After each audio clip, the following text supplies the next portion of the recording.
वंशी विभूषितकरान् नवनीरदाबात् पीताम्बरात्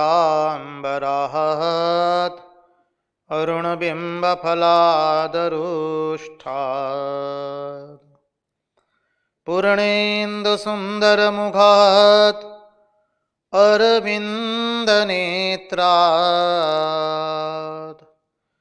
कृष्णात् परं किमपि तत्त्वम् अहं न जाने। कृष्णात् परं किमपि तत्त्वम् अहं न जाने। स्वस्ति श्री गणेशाय नमः। श्री सरस्वत्यै नमः। श्री गुरुभ्यो नमः। वक्रतुंड महाकाय सूर्यकोटि समप्रभ निर्विघ्नं कुरु मे देव सर्वकार्येषु सर्वदा। नारायणं नमस्कृत्य नरं चैव नरोत्तमं देवीं सरस्वतीं व्यास ततो जयमुदीरयेत्।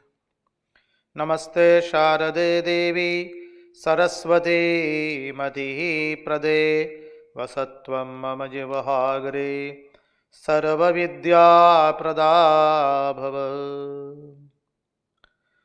गुरुर्ब्रह्मा गुरुर्विष्णु गुरुर्देवो महेश्वरः गुरुर्साक्षात् परब्रह्म तस्मै श्री गुरवे नमः। सच्चिदानन्दरूपाय विश्वोत्पत्त्यादिहेतवे तापत्रयविनाशाय श्रीकृष्णाय वयं नुमः। ॐ नमः परमहंसास्वादित चरणकमलचिन्मकरन्दाय भक्तजनमानसनिवासाय श्रीरामचन्द्राय विश्वसर्गविसर्गादि नवलक्षणलक्षितं श्रीकृष्णाख्यं परं धाम जगद्धाम नमाम तद्। ॐ स्थापकाय च धर्मस्य सर्वधर्मस्वरूपिणे अवतारवरिष्ठाय रामकृष्णाय ते नमः। मुखं करोति वाचालं पङ्गुं लङ्घयते गिरिं यत्कृपात्वमहं वन्दे परमानन्दमाधवम्। कृष्णकनैयालाल की जय, भक्तवत्सल भगवान की जय, वृंदावन विहारी लाल की जय।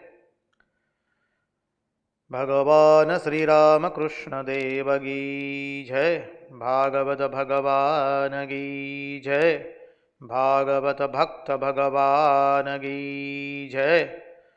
ओम नमो भगवते वासुदेवाय। नारायण नारायण नारायण नारायण। हम सर्वप्रथम पूज्यपाद स्वामी आदि भवानंद जी महाराज जी के चरणों में सश्रद्धेय प्रणाम निवेदित करते हैं। तत्पश्चात रामकृष्ण आश्रम राजकोट के अध्यक्ष पूज्यपाद स्वामी निखिलेश्वरानंद जी महाराज जी के चरणों में सश्रद्धेय प्रणाम निवेदित करते हैं।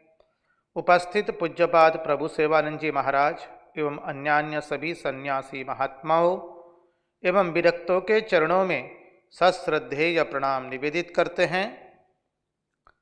और इस दृश्य श्राव्य माध्यम से जो कोई भी इस भागवत रसामृत का रसपान कर रहा है, उन सब के हृदय में निवासित उस अनंत अखंड अविनाशी परब्रह्म परमात्मा को मुहुर्मुहुर वंदन करके आइए हम श्रीमद् भागवत रसामृत के रस सागर में अवगाहन करें।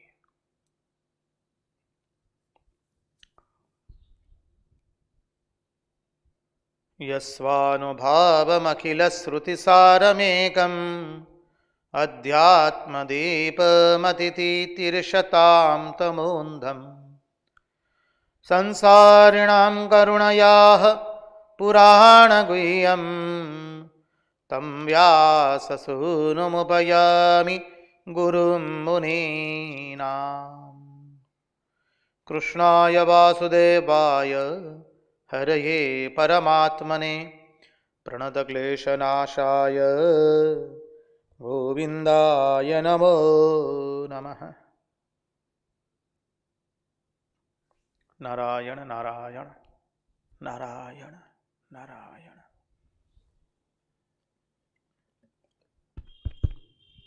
ठीक है ना, बराबर है।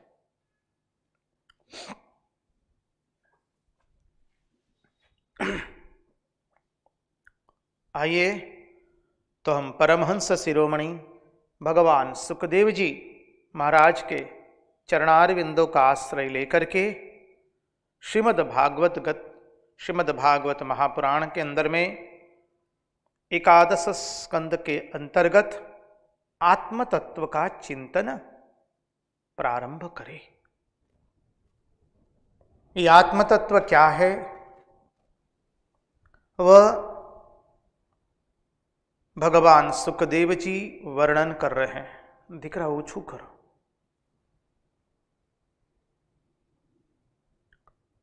नारायण नारायण नारायण नारायण। बस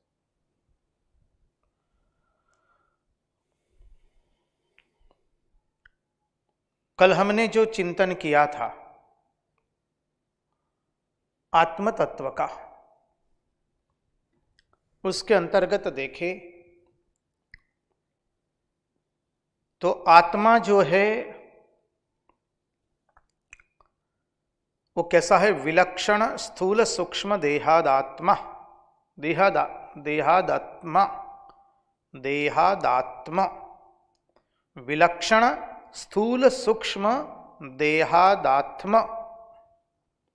स्थूल एवं सूक्ष्म से जो विलक्षण है, विलक्षण अर्थात विपरीत लक्षण वाला है। कल का जो हमारा चिंतन था, हमने समझने का प्रयास किया था स्थूल शरीर क्या है, सूक्ष्म शरीर क्या है, कारण शरीर क्या है, और यह आत्मा कैसे उससे भिन्न है। हमने देखा था देह की जो पहचान है उससे विपरीत पहचान इस आत्म की है, आत्म तत्व की, आत्मा की। देह दृश्य है और आत्मा दृष्टा है। देह मालूम पड़ता है। अब यहां पर थोड़ा चिंतन करें। देह दृश्य है, आत्मा दृष्टा है। दृष्टा अर्थात देखने वाला, दृश्य अर्थात ये जो दिख रहा है। देह जान पड़ता है, हमको दिखाई दे रहा है ये मेरा देह है। सामने पूज्यपाद महाराज श्री बैठे कि वो उनका देह है, अन्य व्यक्ति बैठिए उसका देह है, कुर्सियां पड़ी है, ये सब हम देख पा रहे हैं। बोले आत्मा को भी तो ऐसा देखा जा सकता है स्वामी जी।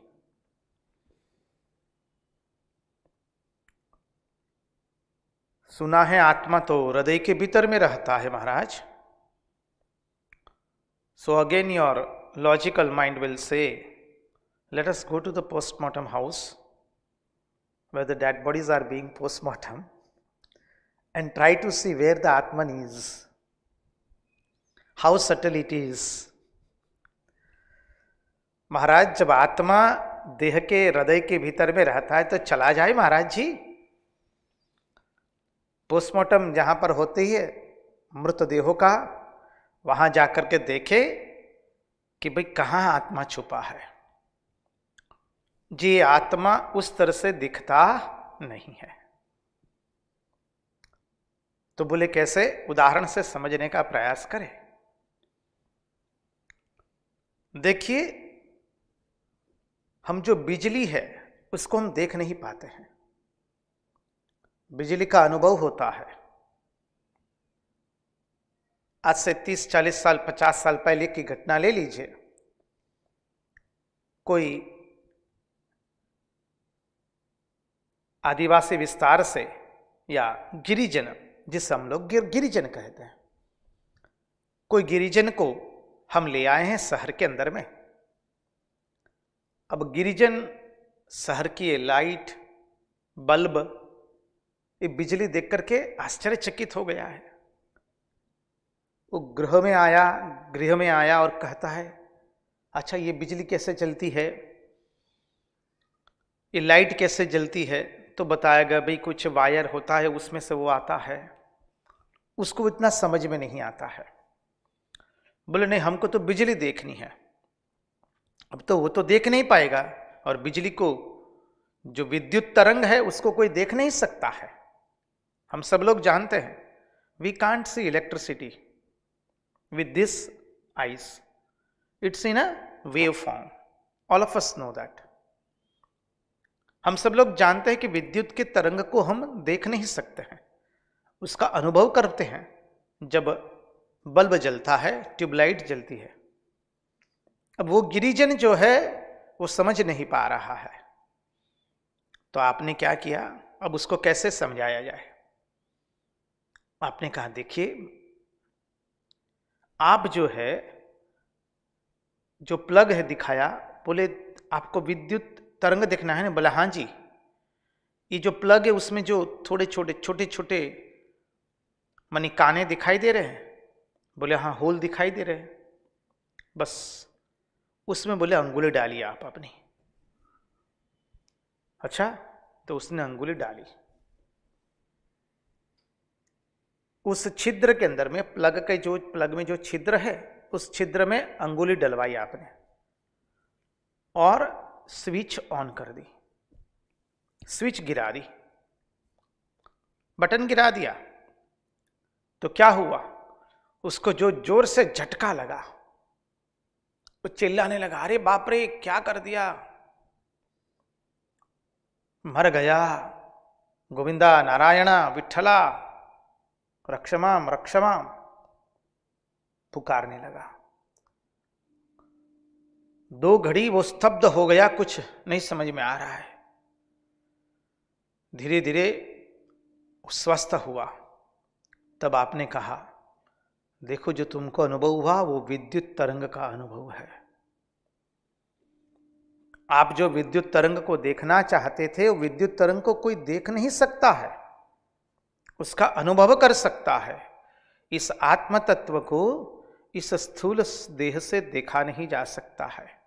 श्री रामकृष्ण देव ने कहा, साधन करते करते प्रेम का शरीर बनता है, प्रेम के नेत्र बनते हैं, प्रेम के हस्त वगैरह सब बनते हैं, और उस प्रेम के शरीर से हम आत्मा के साथ रमण कर सकते हैं। इसलिए अर्जुन को दिव्य चक्षु दिए हैं, संजय को दिव्य चक्षु दिए गए हैं। दिव्य चक्षु अर्थात कोई चक्षु के ऊपर में और कोई चक्षु नहीं चढ़ाया है। जो ज्ञान चक्षु है वह दिव्य चक्षु है। अंतःकरण अशुद्ध होने से हमारे जो चक्षु है वो अज्ञान रूपी चक्षु है, नानात्व देखने वाले। और अंतःकरण शुद्ध होने से जो चक्षु हमें प्राप्त होते हैं वो है ज्ञान चक्षु।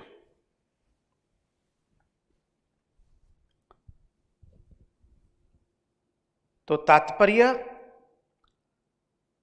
इस आत्म तत्व को कोई इस सामान्य चक्षु से देख नहीं सकता है, उसके लिए एक विशिष्ट चक्षु की आवश्यकता पड़ती है।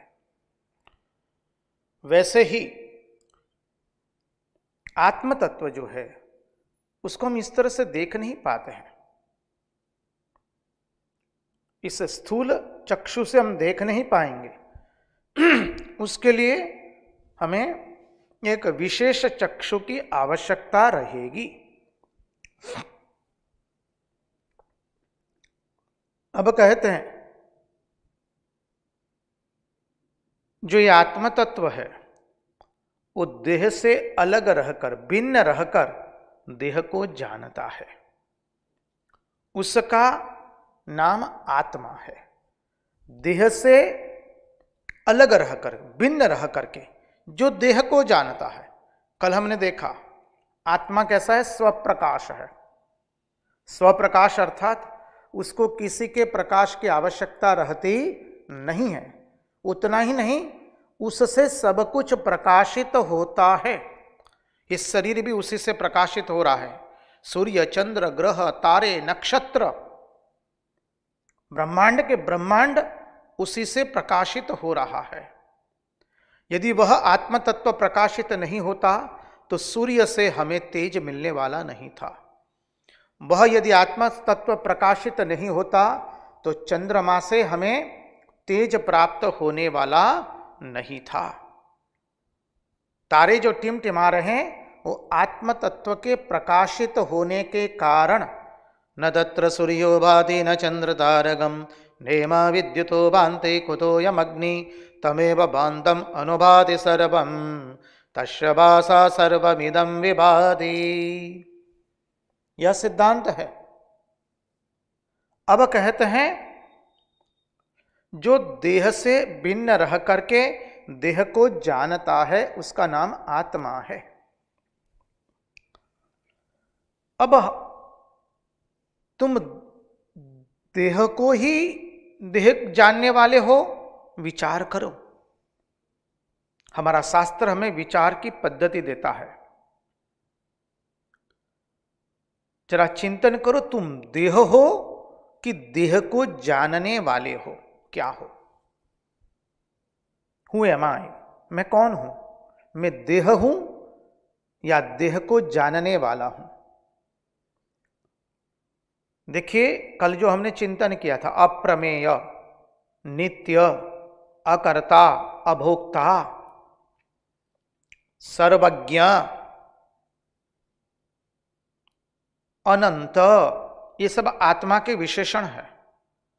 उसको ध्यान में रख करके इस बिंदु को समझने का प्रयास करना है। मैं देह हूं या देह को जानने वाला हूं?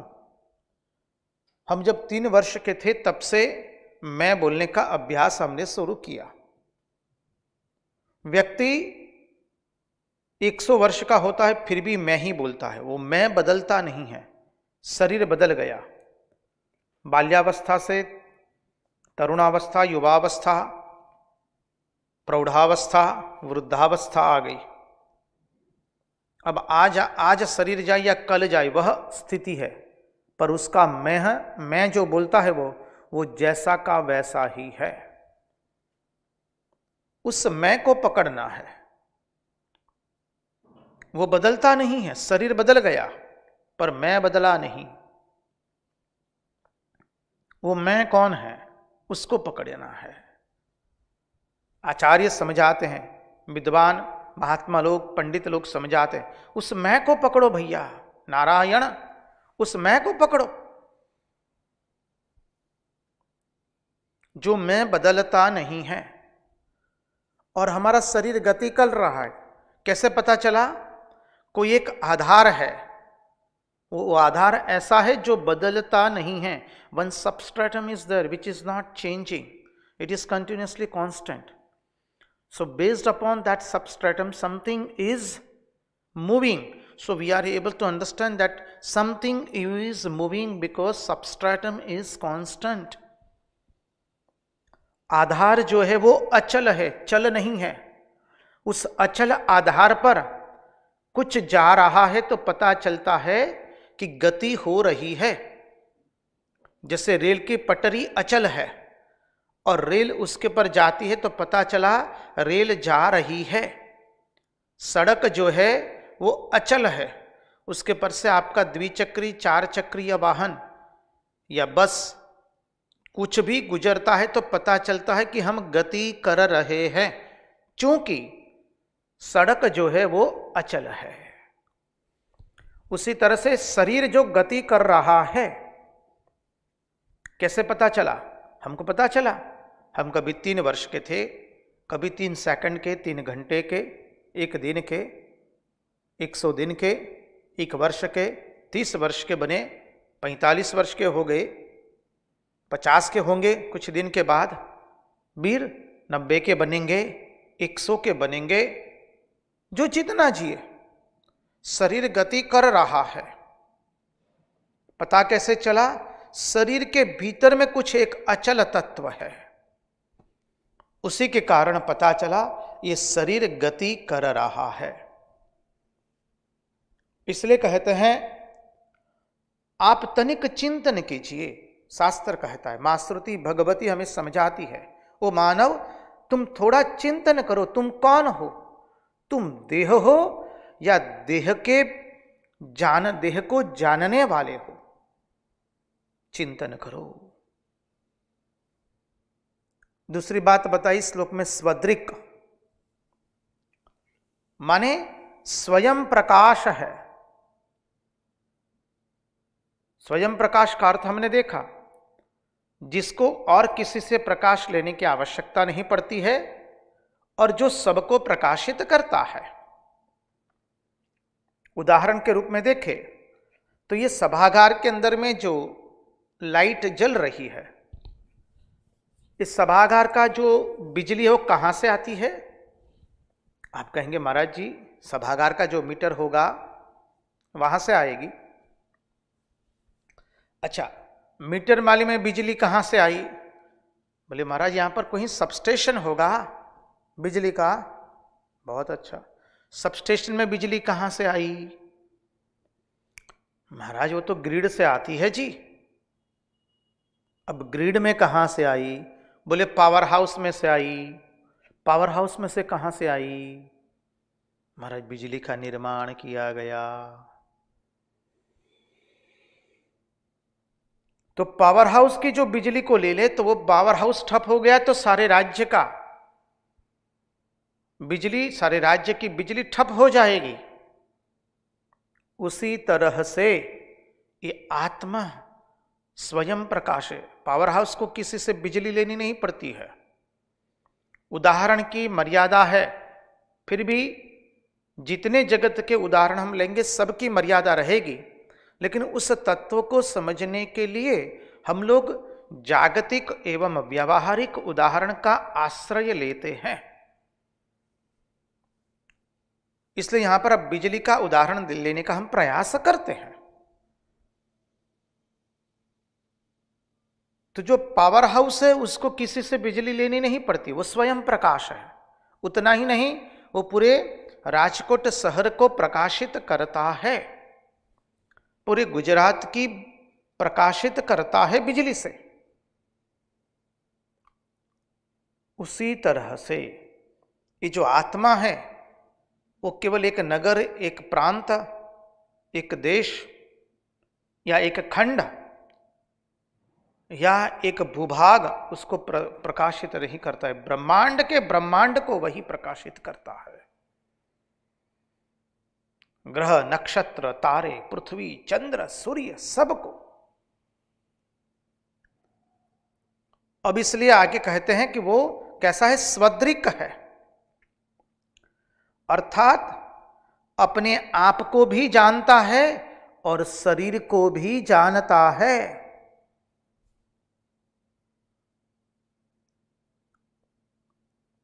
स्वयं प्रकाशमान तो है ही, दूसरों को भी प्रकाशित कर रहा है, वैसे ही स्वयं को तो जानता ही है, सर्वज्ञ है, और दूसरों को भी जानता है। लेकिन शरीर जो है वो न अपने आप को जानता है, न आत्म तत्व को जानता है, न किसी को जानता है। क्यों? क्योंकि ये शरीर जो है वो कैसा है? जड़ है। शरीर चेतन नहीं है, शरीर जड़ है। पुनः एक बार चिंतन कर ले, ये आत्म तत्व क्या है? आत्मा कैसा है? स्वदृक्, अर्थात स्वयं को जानने वाला है, स्वयं प्रकाश है, अर्थात अपने आप को भी जानता है और शरीर को भी जानता है। शरीर जो है वो अपने आप को नहीं जानता है और ना ही आत्मा को जानता है। इसलिए कहा शरीर सापेक्ष है और आत्मा जो है इतर प्रकाश निरपेक्ष है। भाषा को समझने का प्रयास कीजिए आप। शरीर सापेक्ष है, जो दूसरे पर निर्भर है। सरल अर्थ से सापेक्ष शब्द को समझने का प्रयास करें। जिसकी उपस्थिति दूसरी किसी की उपस्थिति होने पर प्रतीत होती है, जिसका पूरा संयंत्र, नियंत्रण, संयंत्र, ये पूरा संयंत्र जो है वो दूसरे पर निर्भर है, सापेक्ष है। लेकिन आत्मा कैसा है? बोले इतर प्रकाश निरपेक्ष है। वो सापेक्ष नहीं है, सापेक्ष का विरुद्धार्थी निरपेक्ष। इसलिए कहा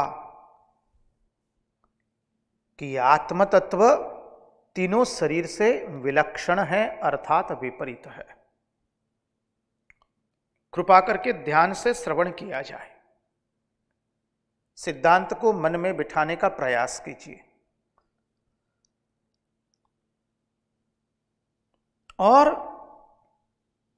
उदाहरण से समझे। तो आप लोगों ने यज्ञशाला के अंदर में काष्ठ को एक तरह से रखा जाता है। आपने देखा यज्ञशाला के अंदर में काष्ठ को सजाया जाता है। तत्पश्चात उस काष्ठ में अग्नि प्रज्वलित की जाती है। तो काष्ठ में जो अग्नि है, हमने देखा यज्ञशाला में कि काष्ठ में अग्नि प्रज्वलित हुई। ब्राह्मणों ने मंत्र बोल करके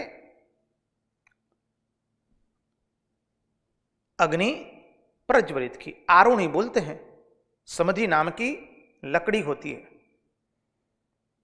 आएगा आगे के एकाध दो श्लोक के बाद वो चिंतन आने वाला है।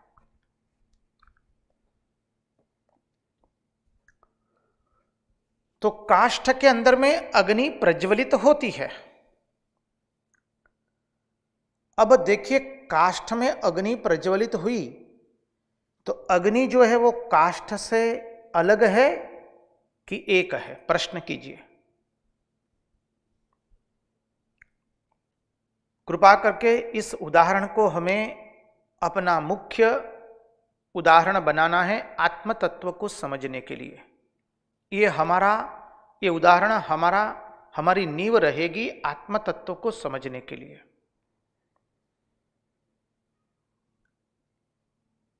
तो काष्ठ में अग्नि प्रज्वलित हुई। प्रज्वलित अग्नि काष्ठ से भिन्न है। आप कहेंगे महाराज निश्चित अग्नि जो है काष्ठ से भिन्न है। अग्नि भी प्रज्वलित हुई है, काष्ठ भी प्रज्वलित हुई है, लेकिन काष्ठ से अग्नि भिन्न है। प्रथम सिद्धांत। द्वितीय सिद्धांत, काष्ठ को आपने त्रिकोणाकार यदि सजाया है, काष्ठ को काट करके त्रिकोणाकार सजाया है पिरामिड के रूप में,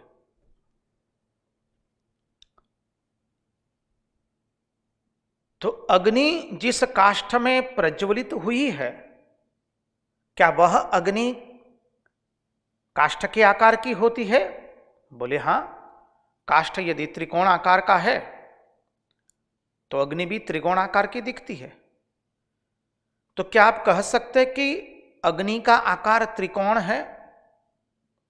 या लकड़ी के आकार की जो अग्नि प्रज्वलित हुई है तो कह सकते हैं कि जो लकड़ी का आकार है वह काष्ठ का जो आकार है, लकड़ी का आकार जो है वही अग्नि का आकार है? बिल्कुल नहीं।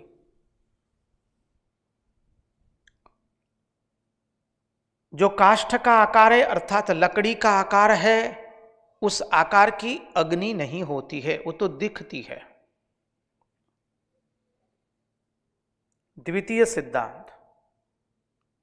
तृतीय सिद्धांत। अब क्या कह सकते हैं कि काष्ठ की अग्नि शांत हो गई, काष्ठ जल करके भस्म हो गया, बाद में अग्नि रहती है कि नहीं?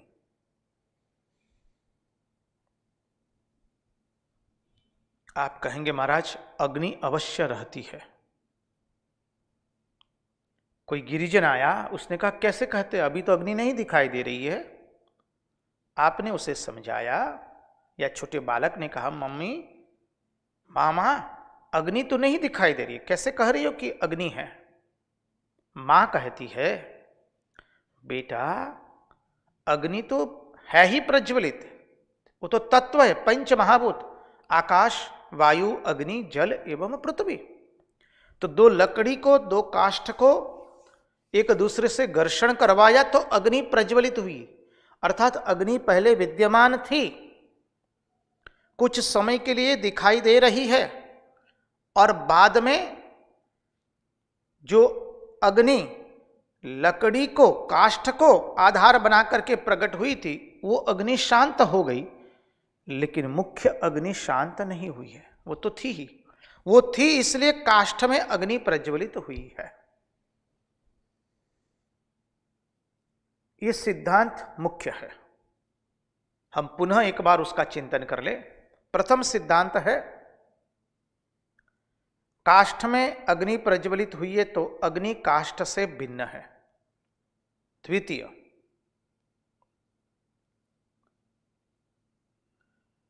अग्नि काष्ठ के आकार की मालूम पड़ती है लेकिन अग्नि का कोई आकार नहीं है। तृतीय, अग्नि जो है वो काष्ठ के प्रज्वलित होने से पहले भी थी, बाद में भी रहेगी। ऐसा नहीं कि काष्ठ भस्मीभूत हो गया तो अग्नि तत्व भी शांत हो गया। जी ना, अग्नि तत्व रहता है। काष्ठ को आधार बन करके जो अग्नि प्रज्वलित हो रही थी वो अग्नि शांत हुई है, वरन जो अग्नि तत्व है वो तो विद्यमान ही है। अब इसी से ये तीन सिद्धांत हम समझ लें आत्म तत्व के भी। काष्ठ की जगह हम देह रख देते हैं, अग्नि की जगह हम आत्म तत्व रख देते हैं। अब उसे समझने का प्रयास करेंगे। काष्ठ में अग्नि प्रज्वलित हुई तो ये शरीर, काष्ठ अर्थात शरीर, शरीर के भीतर में जीवात्मा रहता है। हमने जीवात्मा एवं परमात्मा की परिभाषा देखी है। समष्टि दृष्टया परमात्मा, व्यष्टि दृष्टया जीवात्मा।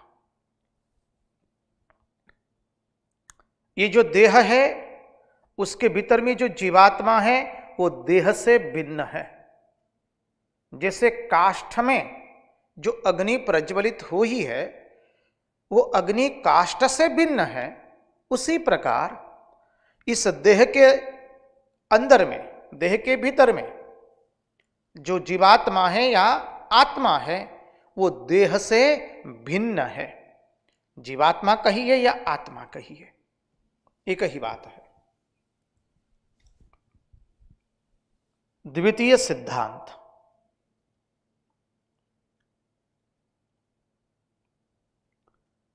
देह के आकार का क्या जीवात्मा है? द्वितीय सिद्धांत हमने उदाहरण में देखा था, अग्नि उस आकार की मालूम पड़ती है जिस आकार का काष्ठ होता है, जिस आकार की लकड़ी होती है, लेकिन अग्नि का कोई आकार नहीं है। वैसे ये जीवात्मा का कोई आकार नहीं है। क्यों? क्योंकि आत्मा नित्य है, और नित्य है वो कैसा है? अनंत है। अनंत कभी दो नहीं हो सकते हैं, अनंत एक ही होता, इसलिए उसको अनंत कहा जाता है।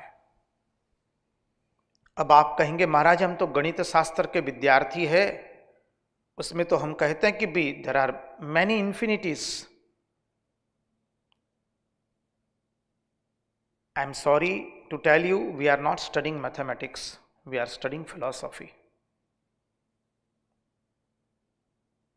यदि आप गणित के छात्र हैं तो कहेंगे कि महाराज हम तो गणित में धारणा ही कर लेते हैं कि इन्फिनिट अनेक होती हैं, अनंत अनेक होता है। तो हम आपसे क्षमा याचना करते हैं, हम गणित शास्त्र नहीं देख रहे हैं, हम दर्शन शास्त्र का अभ्यास कर रहे हैं। दर्शन शास्त्र वो स्वीकारता नहीं है।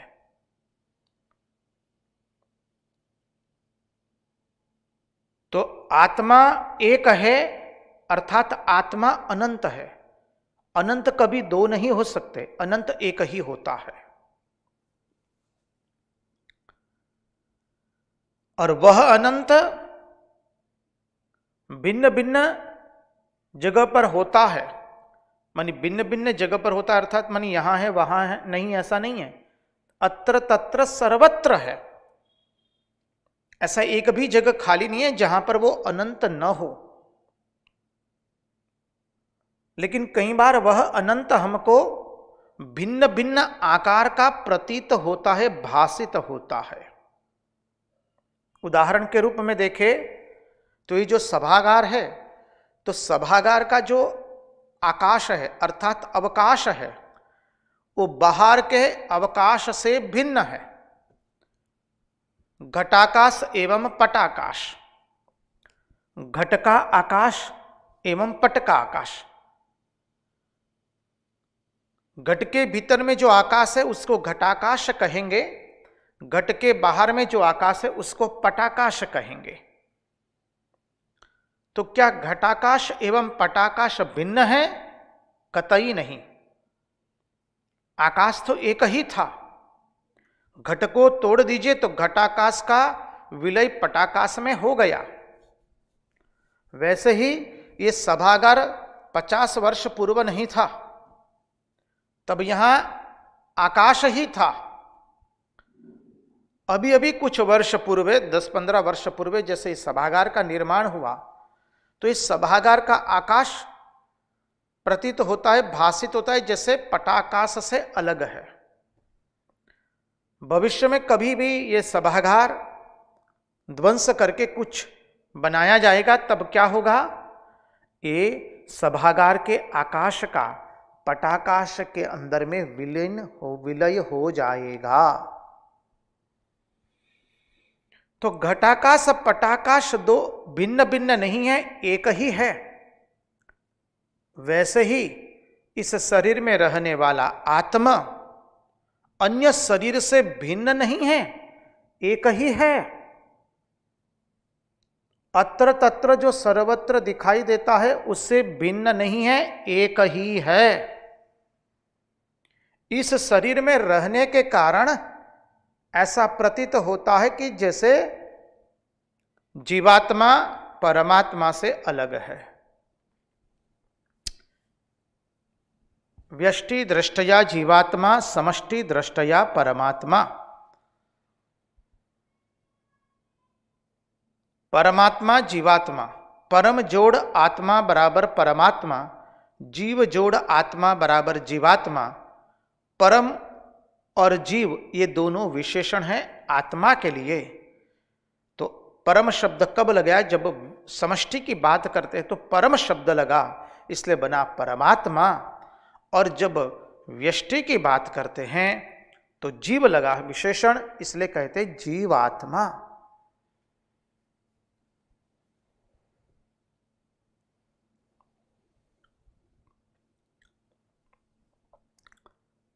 तो ये द्वितीय सिद्धांत का हमने दर्शन किया।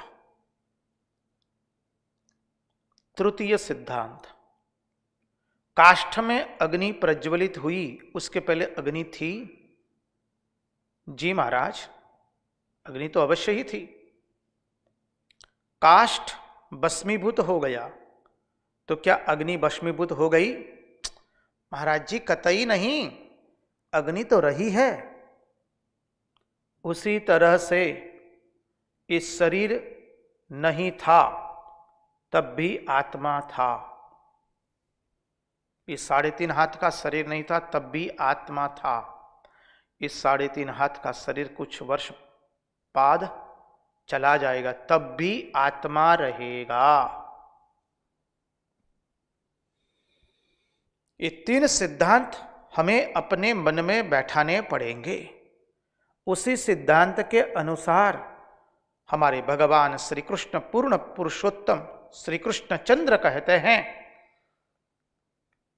असोच्यानन्वसोचस्त्वं प्रज्ञावादांश्च भाषसे गतासु न गतासुश्च नानुशोचन्ति पंडिताः नैनं छिन्दति शस्त्राणि नैनं दहति पावकः न चैनं क्लेदयन्त्यापो न शोषयति मारुतः।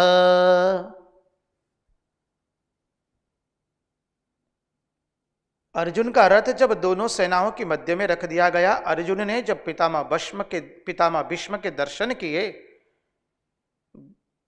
आचार्य गुरुवर द्रोणाचार्य के दर्शन किए, कृपाचार्य के दर्शन किए, अर्जुन मोहित हो चुका है, अपना गांडीव रख चुका है और कहता है कि हे श्री कृष्ण, हे मधुसूदन, मुझे युद्ध नहीं लड़ना है। बाद में शिष्यत्व ग्रहण किया और भगवान ने जो पहला उपदेश दिया, असोचनन्वसोचस्त्वं प्रज्ञावादांश्च भाषसे गतासु न गतासुश्च नानुशोचन्ति पंडिताः।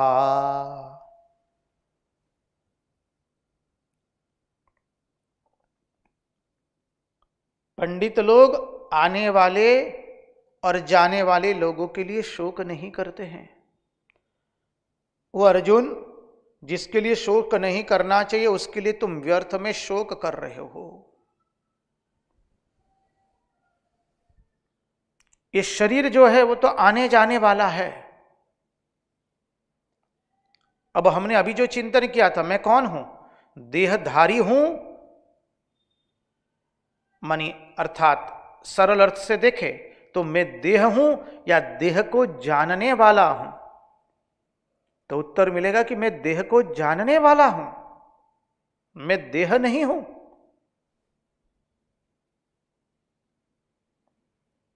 तो ये देह तो आता है जाता है, पर मैं देह नहीं हूं।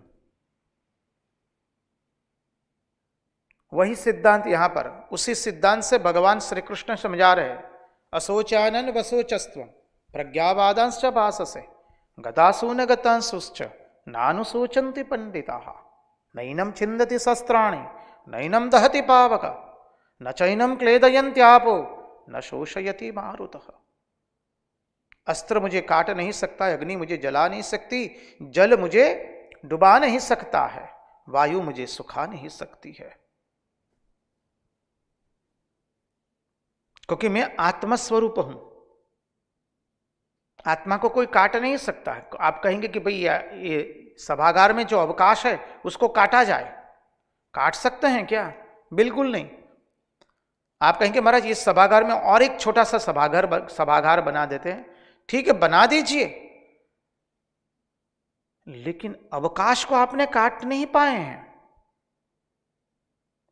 उसी तरह से ये भिन्न भिन्न शरीर तो दिखाई दे रहा है, लेकिन उसमें आत्मा एक ही है, आत्म तत्व एक ही है, आत्मा एक ही है। अब ये 3 सिद्धांत हम हमारे मन में बिठा करके आगे के श्लोक का दर्शन करने का प्रयास करेंगे और आगे के चिंतन को समझने का प्रयास करेंगे। देखिए, ये जो आत्म तत्व है वह स्थूल एवं सूक्ष्म देह से दोनों से भिन्न है, और शिष्य ये आत्म तत्व को दोनों से भिन्न मानकर देहातीत होकर संसार में रहता है। देहातीत होकर के संसार में रहता है। देहातीत संधि विच्छेद करिए कीजिए, देह जोड़ अतीत, देहातीत।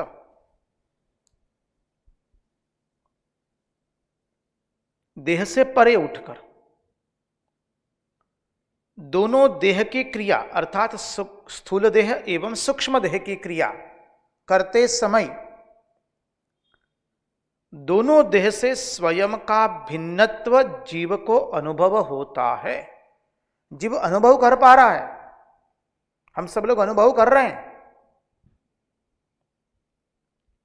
कि मैं ये स्थूल शरीर नहीं हूं, मैं सूक्ष्म शरीर भी नहीं हूं, मैं कारण शरीर भी नहीं हूं। आप कहेंगे कैसे? महाराज स्पष्टीकरण कीजिए, इस सिद्धांत में कुछ स्पष्ट नहीं हुआ। हम आपको चिंतन की धारा देते हैं, चिंतन कीजिए।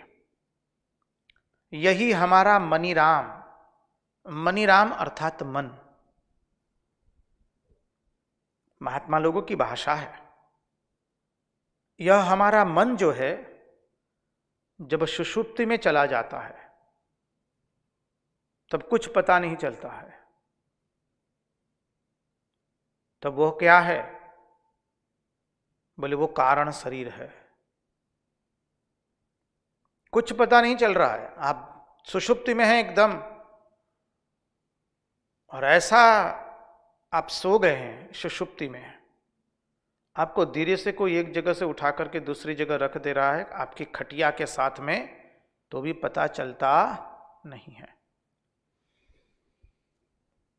तो ये देह जब मनीराम जब सुषुप्ति में होते हैं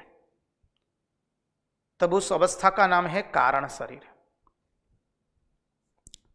यह मन जब सुषुप्ति में होता है तब उसका नाम है कारण शरीर। यह मन जब निद्राधीन होता है तब उसको कहते हैं स्वप्नावस्था, स्वप्न शरीर, सूक्ष्म शरीर।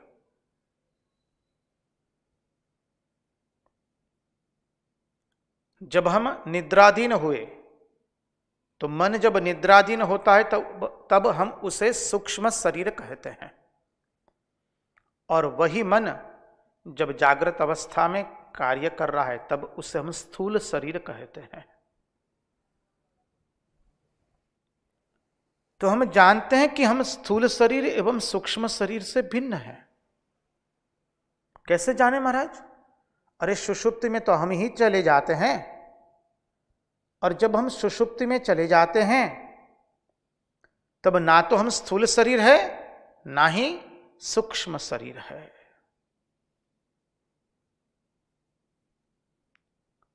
तो बोले दोनों देह की क्रिया करते समय, स्थूल शरीर की क्रिया करते समय भी और सूक्ष्म शरीर की क्रिया करते समय, सूक्ष्म शरीर की क्रिया क्या है?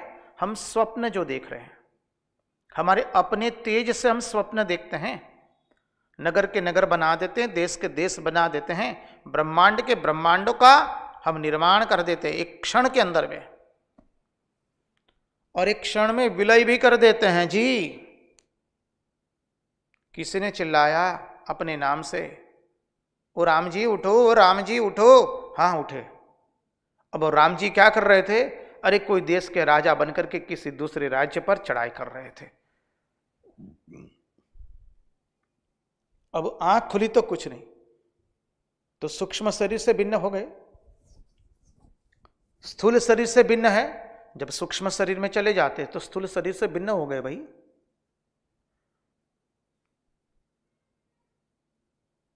और जब सुषुप्ति में चले जाते तो दोनों से भिन्न है पूर्णतया। यहां पर एक छोटा सा एक विवेक, हम एक विवेक का दर्शन कर ले। हम लोग बिंदु निकला है तो छोड़ करके आगे जाने की इच्छा नहीं होती है। जब हम सुषुप्ति में चले जाते हैं तब सबका त्याग कर देते हैं। जितनी हमारी उपाधियां हैं उसका त्याग करते हैं। कोई कहे कि हम इस राष्ट्र के प्रधानमंत्री है, प्रधानमंत्री भी सोने जाते, सुषुप्ति में जाते हैं। 4 घंटे तो लिए तो 4 घंटे के लिए, लेकिन जाते हैं। अब जब सुषुप्ति में गए तब उनको मालूम नहीं है कि वो प्रधानमंत्री है या कोई मुख्यमंत्री या कोई मंत्री या कोई धनी या कोई नारी या कोई पुरुष या कोई दरिद्र व्यक्ति या कोई भिक्षुक, कोई सन्यासी, कोई भक्त, कोई साधक, कोई सज्जन, कोई दुर्जन, कोई भी व्यक्ति जब सुषुप्ति में चला जाता है तब सबका त्याग कर देता है। और जब हम सुषुप्ति में से जगते तभी हम तरोताजा अनुभव करते हैं। और हम सबको सुषुप्ति में जाना ही पड़ता है। महात्मा लोग समझाते, वो जीव तुमको सबका त्याग करना ही पड़ेगा, इच्छा से या अनिच्छा से, कैसे भी, willingly or unwillingly we have to renounce. So wise man work is to renounce willingly, otherwise we are compelled by the nature to renounce. हमें त्याग करना ही पड़ेगा, इच्छा से या अनिच्छा से। तो मां श्रुति भगवती कहती है, ओ मानव तुम इच्छा से त्याग करना सीखो, वरना प्रकृति बाध्य बना करके तुमसे त्याग करवाएगी। और जब हम बाध्य बन करके त्याग करते हैं तब क्या होता है, बहुत दुख होता है, आंखों में से अश्रुधाराएं बहती है। हाय हाय, हमको तो अब मकान त्यागना पड़ा, संपत्ति त्यागनी पड़ी। मनुष्य जब मृत्यु के द्वार पर चला जाता है तो अनिच्छा से वो सबका त्याग करके जा रहा है, इसलिए वो जान रहा है, उसको पता चल रहा है। गरुड़ पुराण में तो विस्तृत वर्णन आता है, आप लोगों ने अध्ययन किया होगा। भविष्य में कभी बिंदु निकलेगा तो देखेंगे उसका।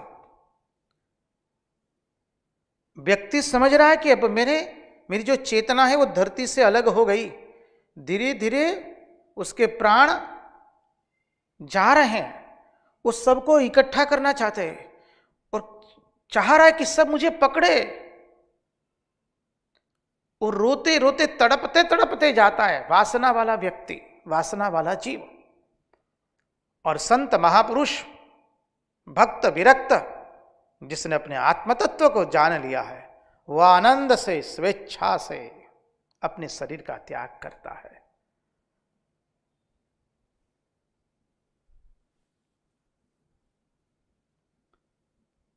तो मूल बात पर आ जाए,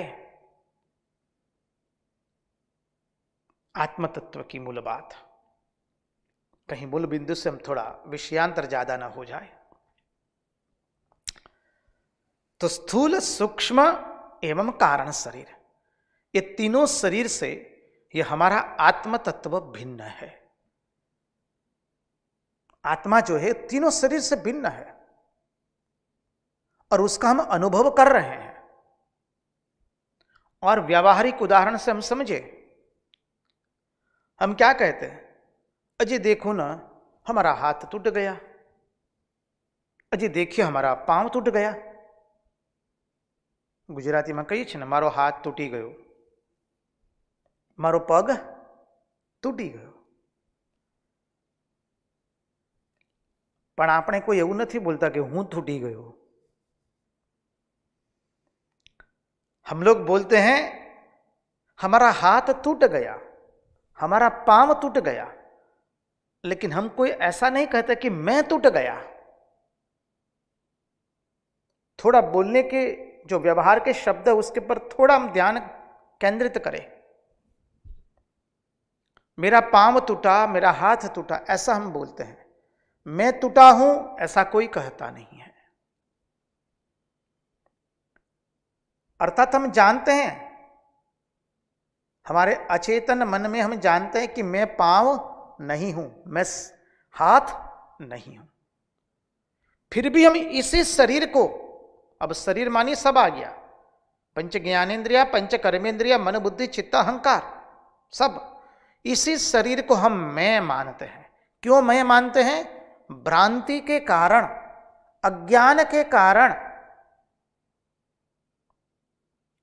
अज्ञान के कारण हम स्वयं का स्वरूप जो है सच्चिदानंद, सतचित एवं आनंद स्वरूप, हम स्वयं का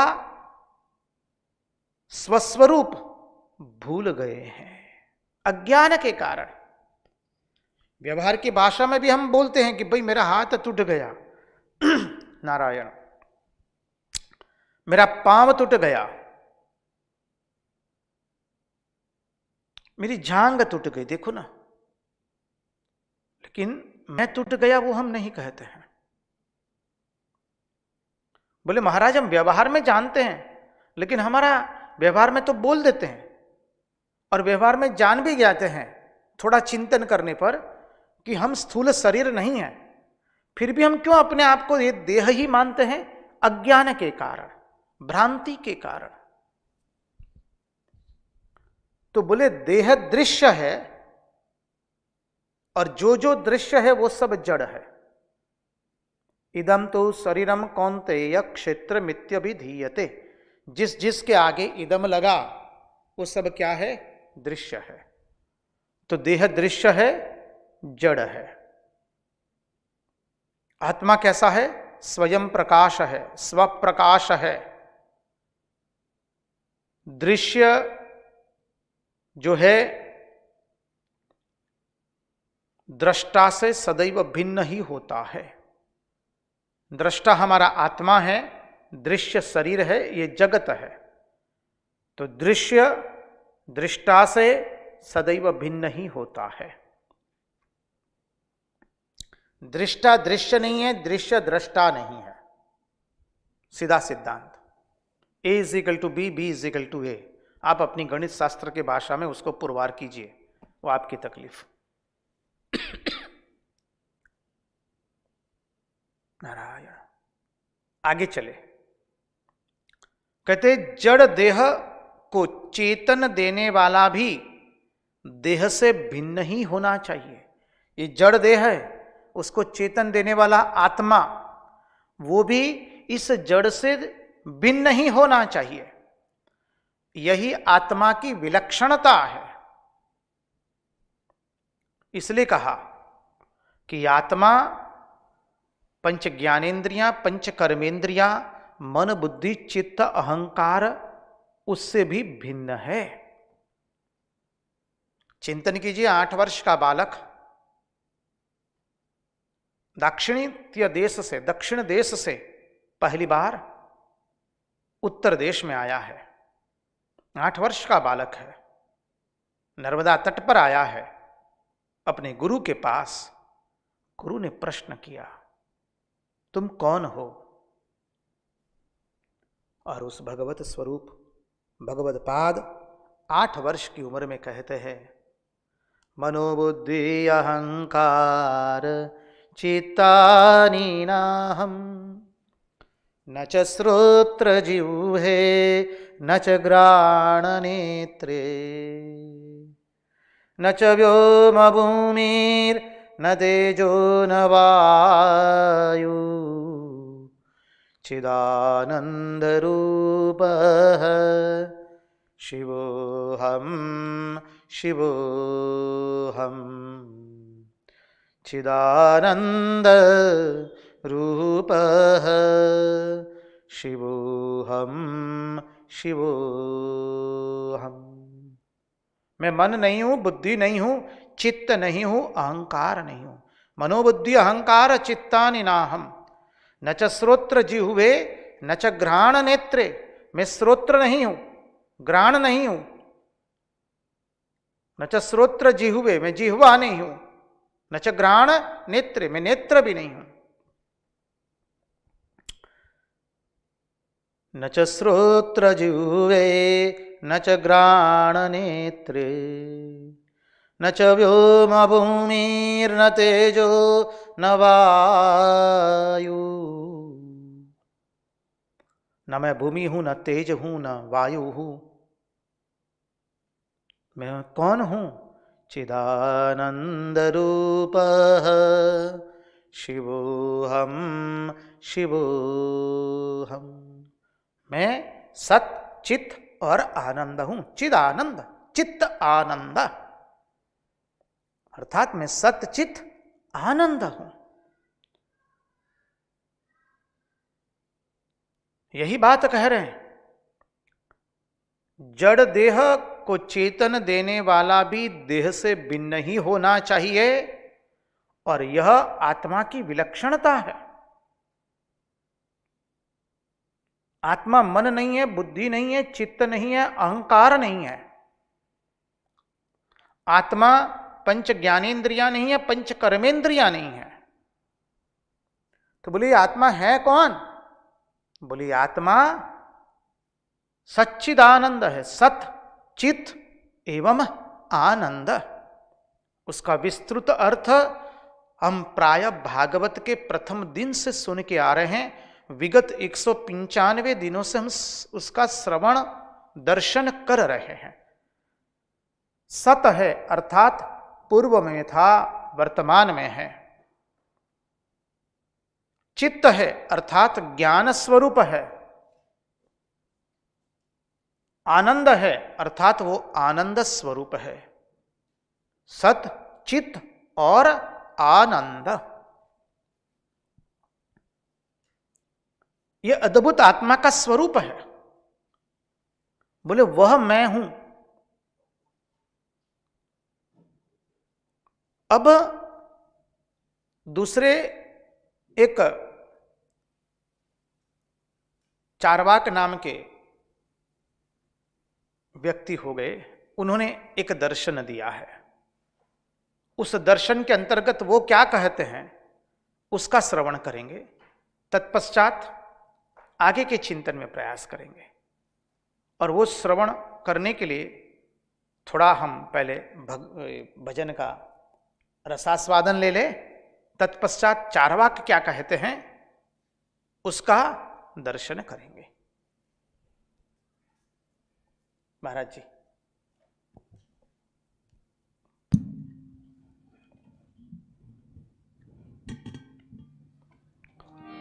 पेलो आत्मतत्व है, आत्मतत्व। ये भजन जो है पूज्यपाद रंगदूत महाराज विरचित है। भजन के शब्द है, आत्म जान लियो मूल ही से, आया अंधेरा कहीं से। जब आत्मा को हमने जान लिया फिर अंधेरा नहीं आएगा। महाराज से नम्र निवेदन, भजन किए।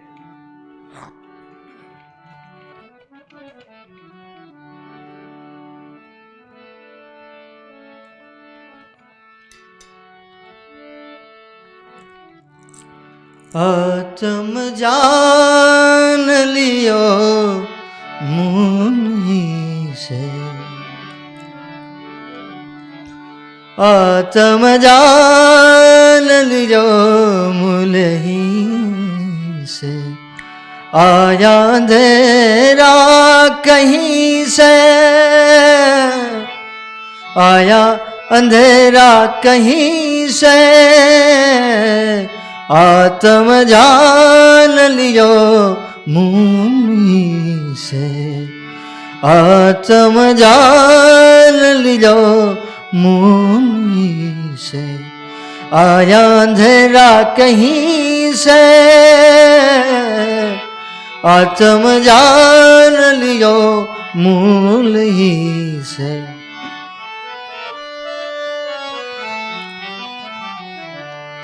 दृश्य न था तब कहाँ का दृष्टा, सब करतूत मन ही से।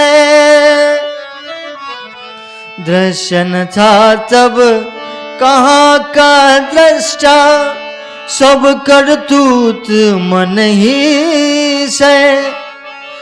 कोरा कागज चित्र विचित्रा, कोरा कागज चित्र विचित्रा, सब लिटा शाही से, आत्म जान लियो मूल ही से। पूज्यपाद महाराज जी यहां लिखते हैं, दृश्य न था तब कहां का दृष्टा। अरे दृश्य ही नहीं था तब दृष्टा कहां से। दो अर्थ है। अत्यंत सृष्टि तत्व शुरू हुआ उसके पहले की बात बता रहे हैं, या जब आत्म तत्व प्राप्त हो गया तब दृश्य रहता नहीं है, केवल दृष्टा ही रहता है। और दृष्टा के अस्तित्व कब होता है? जब दृश्य होता है तब। बोले जब संसार रहा ही नहीं, जब दृश्य नहीं रहा, तब दृष्टा कहां से रहेगा? सब करतूत मन ही से। ये जो करतूत है दृष्टा और दृश्य की, वो तो सब मन का खेल है। कोरा कागज चित्र विचित्रा, कागज तो कोरा है, सब लिटा स्याही से। अरे उसके ऊपर स्याही से हमने चित्र विचित्र रेखाएं अंकित कर दी, लेकिन कागज तो कोरा का कोरा ही था। समझिए, उसी तरह से ये आत्म जो है वहां पर तो ना दृष्टा है ना दृश्य है। आगे, मन में मंदिर मन में मूरत, मन में मंदिर मन में मूरत, मन पूजा एक ही से, मन पूजा एक ही से।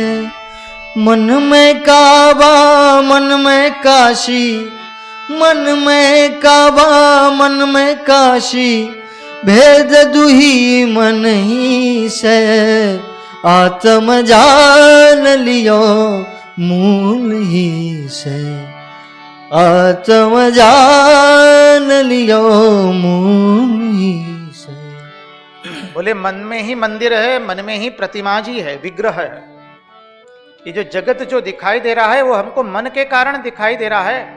हमने चिंतन किया है मांडुक्योपनिषद का आश्रय लेकर के कि जो कुछ जगत दिखाई दे रहा है वो तो हमारा मन का बखेड़ा है और कुछ नहीं है। तो मन में ही मंदिर है, मन में ही मूर्त है, प्रतिमा है। मन पूजा एक ही से, और मन में हम एक ही की पूजा कर रहे हैं और किसी के नहीं।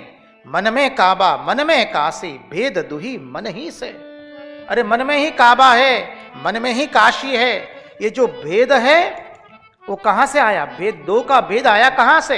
बोले मन ही के कारण आया है। आत्म जान लियो मूल ही से। आया अंधेरा कहां से? आगे, ऊंच नीच सब मन की करनी,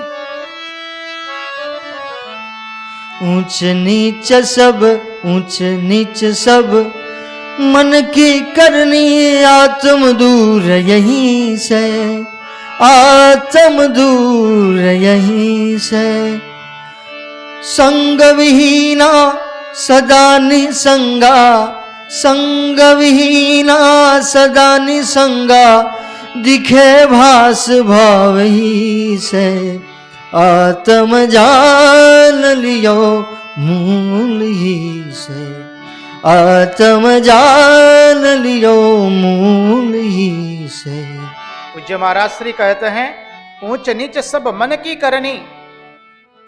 हमारे मन के कारण ही हमको ये भेद है कि हम कोई बड़ा है, कोई छोटा है, कोई विद्वान है, कोई मूर्ख है, कोई पंडित है, कोई मूर्ख है, कोई संपत्तिवान है, कोई दारिद्र है, कोई बड़ा है, कोई छोटा है। ये जितना भेद है वो मन के कारण है, आत्मा में कोई भेद नहीं है। और जहां ये भेद होता है वहां आत्म तत्व बहुत दूर होता है, वहां आत्मा नहीं होता है। वो तो अविद्या के कारण भेद मालूम पड़ते हैं। और ये आत्मा कैसा होता है? सदा निहसंगा। अरे वो एक ही है, उसके सिवा और कुछ है ही नहीं, तो संग कहां से आएगा? वो तो सदैव निहसंग रहेगा। दिखे भास भाव ही से। जो भासित हो रहा है इसके अद्वयत्व में विवर्त है। याद कीजिए सिद्धांत भागवत में हम पुनः पुनः बहुत देखे हैं। ये भासित हो रहा है अज्ञान के कारण, ये पूरा प्रपंच। वरना प्रपंच है ही नहीं, जगत है ही नहीं, एकमात्र आत्म तत्व है। आत्म जान लियो मूल ही से। मन वृत्ति का बादल छाया, मन वृत्ति का बादल छाया, अंध नैन वहीं से, अंध नैन वहीं से, देव छिपाया दानव आया, देव छिपाया दानव आया, कांपे आप नहीं से, आत्म जान लियो मूल ही से, आत्म जान लियो मूल ही से। कहते हैं ये मन की वृत्तियों के कारण ही हमारे ऊपर में अज्ञान का बादल छा गया और हम अंधे हो गए। अरे देव जो था वो छिप गया, दानव आ गया, आत्मतत्व छिप गया और ये पूरा प्रपंच आ गया। कांपे आप नहीं से। अरे जो नहीं है उससे हम भयभीत हो रहे हैं जी। रज्जु में सर्प भासित हो रहा है, सर्प नहीं है फिर भी हम भयभीत हो रहे हैं। ये प्रपंच नहीं है फिर भी हम उससे भयभीत हो रहे हैं। आत्म जान लियो मूल ही से। आंख बंद कर करे तमाशा, आंख बंद कर करे तमाशा, भूला आप ही से, भूला आप ही से। खुले नैन हुआ सत्संगा, खुले नैन हुआ सत्संगा, रंगन ही तहीं से, आत्म जान लियो मूल ही से, आत्म जान लियो मूल ही से। पूज्य महाराज श्री कहते हैं हम तो आंख बंद करके तमाशा देख रहे हैं जी। ज्ञान रूपी चक्षु को बंद करके हम तमाशा देख रहे हैं और स्वयं को ही हम भूल गए हैं। हमने अपने स्वस्वरूप को ही नहीं जाना। और जब हमारे ज्ञान रूपी चक्षु खुले तो क्या हुआ? अरे सत्संग मिल गया। किसका सत्संग मिला? उस आत्म तत्व का। खुला नैन हुआ सत्संगा और फिर यहां वहां का भेद मिट गया, सब मटिया मेट हो गया। आत्म जान लियो मन ही से। आंख बंद कर करे तमाशा, करे तमाशा, भुला आप ही से, भुला आप ही से। खुला नैन हुआ सत्संगा, खुला नैन हुआ सत्संगा, रंगन यहीं, रंगन यहीं, रंग रंग रंग रंग, रंगन रंगन यहीं, रंगन यहीं, रंगन यहीं तहीं से, अहीं तहीं से। आत्म जान लियो मूल ही से।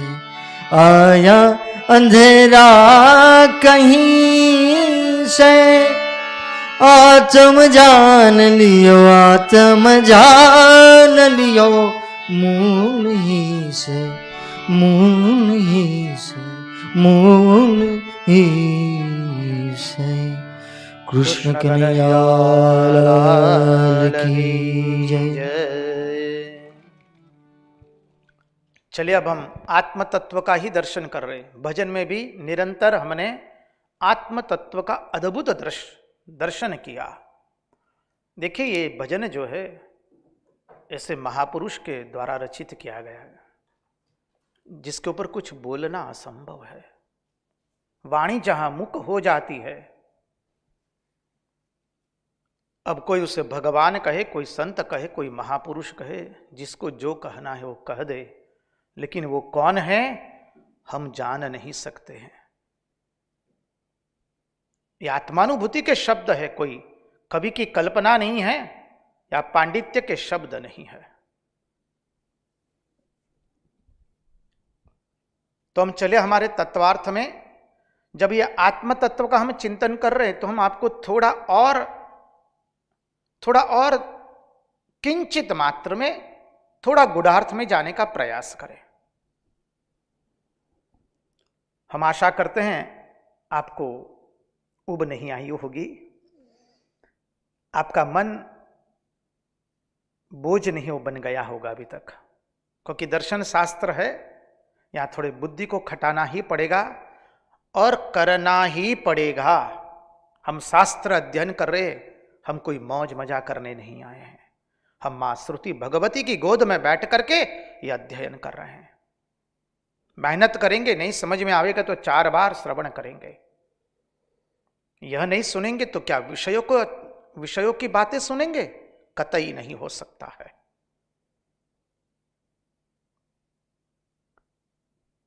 तो हमारे भारतीय दर्शन में 2 प्रकार के दर्शन हैं। एक है आस्तिक दर्शन, दूसरा है नास्तिक दर्शन। आस्तिक दर्शन में षड दर्शन है। षड दर्शन अर्थात 2-2 के 3 झुमके हम बना ले सरलता से समझने के लिए। जो दर्शन शास्त्र एक दूसरे से नजदीक है उस दर्शन शास्त्र को साथ में ले लेते हैं। आस्तिक दर्शन किसको कहते हैं? जो दर्शन शास्त्र वेद में मानते हैं, आत्म तत्व को मानते हैं। मुख्य है वेद को मानना, आत्म तत्व को मानना। उसको आस्तिक दर्शन कहते हैं। नास्तिक दर्शन उसे कहते हैं जो वेद को अपने प्रमाण के रूप में स्वीकारते नहीं है। तो आस्तिक दर्शन में 6 दर्शन हैं, इसलिए षड दर्शन कहते हैं। क्या क्या है वो? सांख्य एवं योग, सांख्य दर्शन, योग दर्शन। फिर है न्याय एवं वैशेषिक, 4 हो गए। पंचम एवं षष्ठम है पूर्व मीमांसा एवं उत्तर मीमांसा। ये 6 दर्शन हो गए।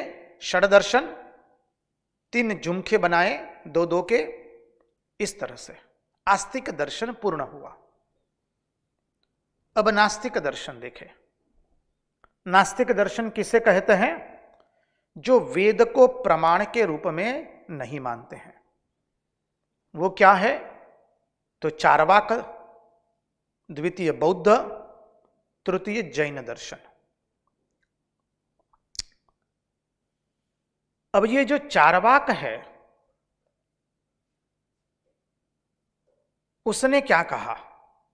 अधिकांश मनुष्य आत्मा को उसी दृष्टि से देखते हैं जिस दृष्टि से चार्वाक देख रहा है। इसलिए यह बिंदु महात्माओं ने लिया है और इस बिंदु को हमें समझना पड़ेगा। चार्वाक कहता है ये मन ही आत्मा है। चार्वाक मन को ही आत्मा मानता है और कहता है कि आत्मा कोई देह से भिन्न नहीं है, मन ही आत्मा है। अधिकांश लोग जो प्रारंभिक अवस्था में होते हैं वेदांत के और परमार्थ की यात्रा के और तत्व को समझने वाले, उन सब से ये अधिकांश भूल हो जाती है, मन को ही आत्मा समझ लेना। चार्वाक भी यही कहता है कि मन ही आत्मा है। इसलिए वो कहता है कि जीवन है जब तक, तब तक खूब विषय भोग करो और मौज करते करते जीवन को व्यतीत कर दो। विषय भोग जितना हो सके करो, मौज में जीवन उड़ाओ, भोगों के पीछे जीवन उड़ा दो। पुनर्जन्म होता नहीं है। चार्वाक पुनर्जन्म में भी मानता नहीं है।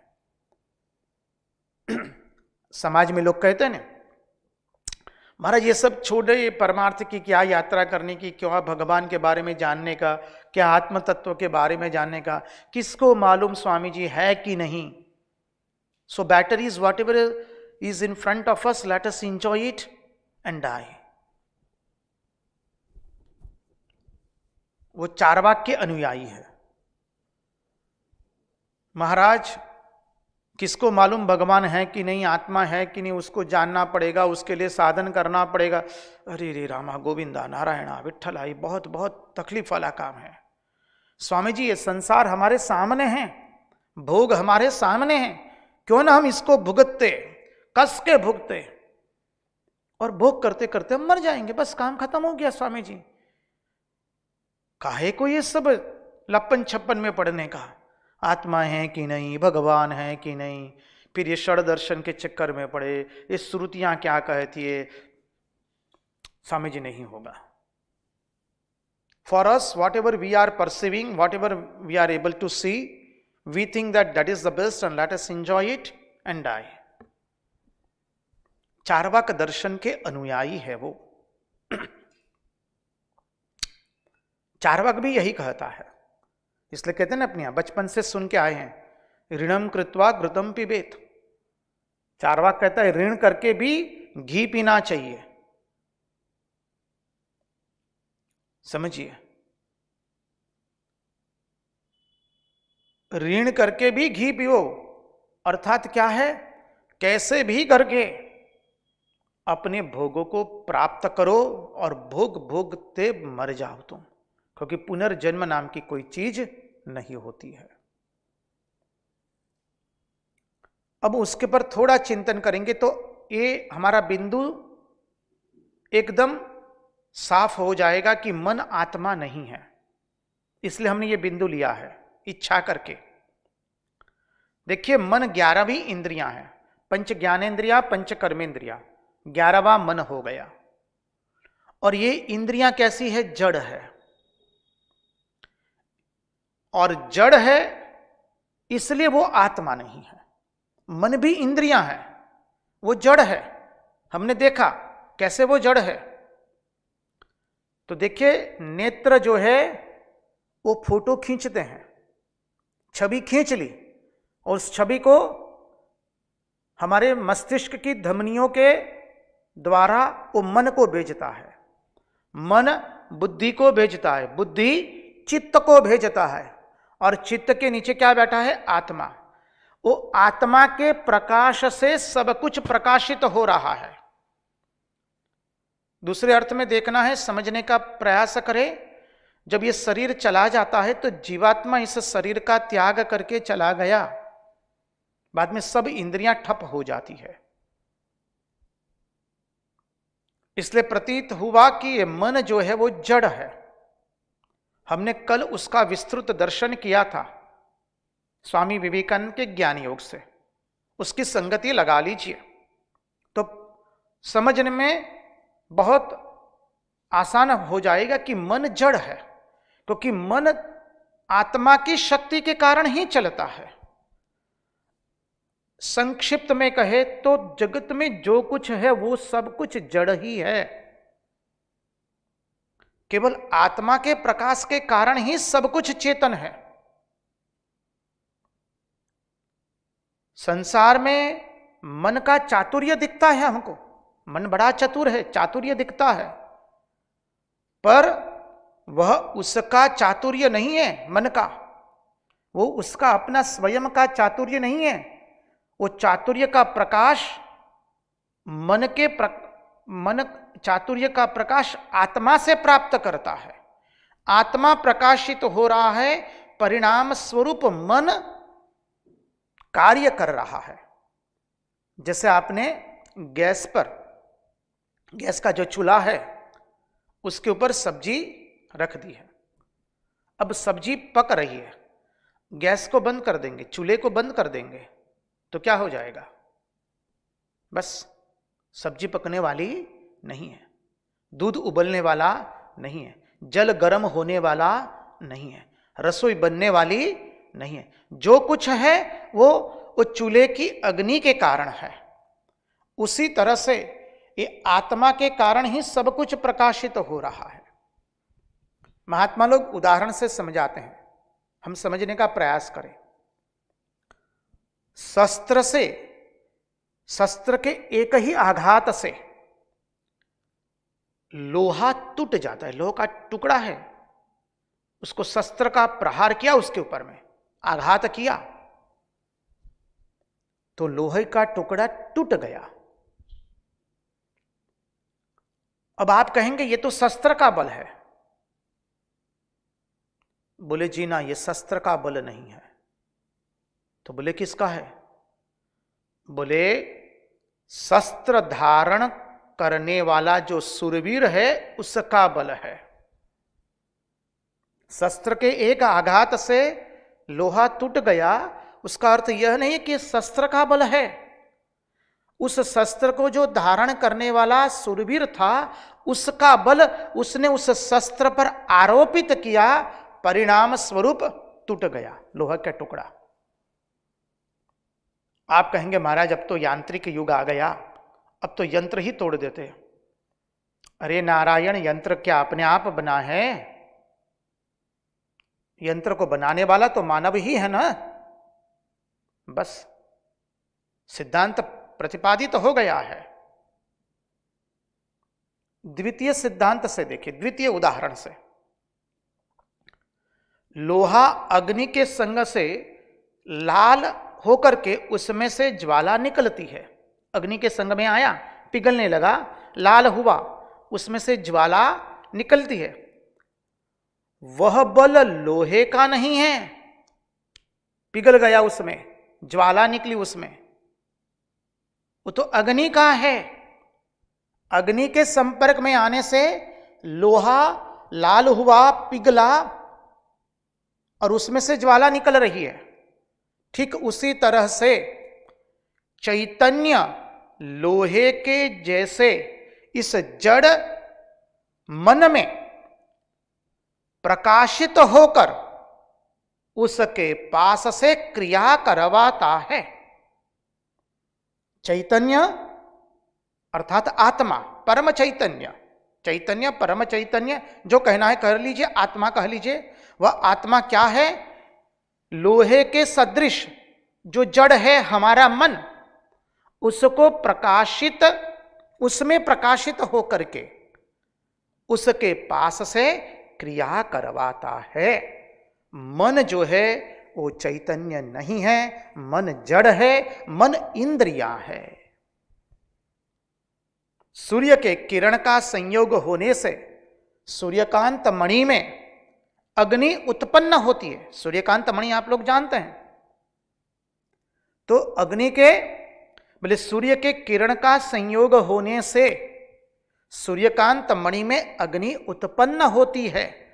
वैसे ही आत्मा के प्रकाश के कारण मन तत्परता से व्यवहार करता है। मन प्रकाशित हुआ, सूर्यकांत मणि में अग्नि उत्पन्न हुई सूर्य की किरणों के कारण। उसमें सूर्यकांत मणि की कोई महत्ता नहीं है।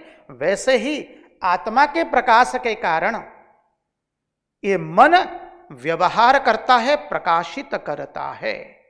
मन जो है वो आत्मा के अधीन है, मन परतंत्र है, आत्मा मन के अधीन नहीं है। आत्मा तो किसी के भी अधीन नहीं है। आज इस चिंतन को यहीं पर विराम देते हुए उन्हीं की वाणी उन्हीं के चरणों में समर्पित करते हुए भगवान से प्रार्थना करते हैं, प्रभु हमारे मन की मति गति रति आप में बनी रहे। कृष्ण कन्हैया लाल की जय, भक्तवत्सल भगवान की जय, द्वारिकाधीश की जय, सब संतन की जय, सब भक्तन की जय। ओम नमः पार्वती पतये हर हर महादेव हर।